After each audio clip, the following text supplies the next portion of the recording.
sangat menyilaukan. Dari arah cahaya tersebut terdengar suara, "Wahai Abdul Qadir, aku adalah Tuhanmu.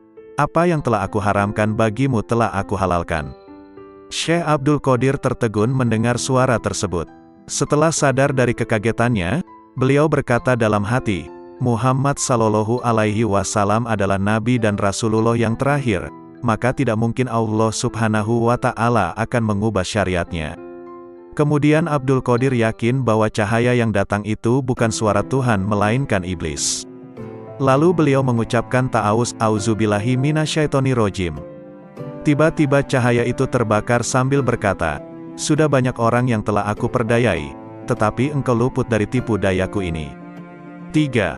Dialog dengan pemabuk. Kisah ini diriwayatkan dari Syekh Abdul Qadir Al-Jailani rahimahullah. Pada suatu saat, ketika Syekh Abdul Qadir bersama-sama santri-santrinya sedang berjalan melewati sebuah gang di kota Baghdad lama, tiba-tiba mereka bertemu dengan seorang pemabuk yang sedang terbaring di selokan di pinggir jalan. Pakaiannya kotor dan kumuh. Tanpa terduga, pemabuk itu menghentikan langkah rombongan Syekh Abdul Qadir Al-Jailani dan santri-santrinya.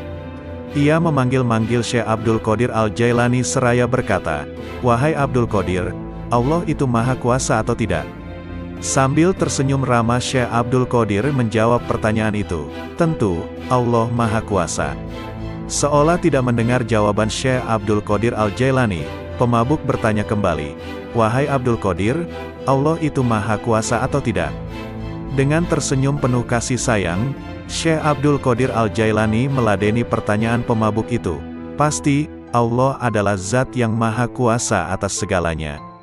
Untuk yang ketiga kalinya, pemabuk itu mengajukan pertanyaan yang sama, "Wahai Abdul Qadir, Allah itu Maha Kuasa atau tidak?" Di saat pertanyaan yang ketiga, tiba-tiba Syekh Abdul Qadir Al-Jailani menangis terseduh. Beliau bersujud kepada Allah lalu berkata, "Demi Allah wahai saudaraku, Allah itu Maha Kuasa, Maha Kuasa, Maha Kuasa." Setelah itu, Syekh Abdul Qadir Al-Jailani memerintahkan kepada santri-santrinya untuk membawa pemabuk itu ke pondok dan memandikannya. Mereka juga diperintahkan untuk memuliakan dan melayaninya dengan sebaik-baiknya. Melihat sikap dan tindakan gurunya, santri-santri itu terkejut dan penasaran. Akhirnya, mereka memberanikan diri untuk bertanya tentang rahasia di balik pertanyaan-pertanyaan pemabuk itu. Syekh Abdul Qadir Al-Jailani mendengar pertanyaan santri-santrinya dengan sabar penuh perhatian.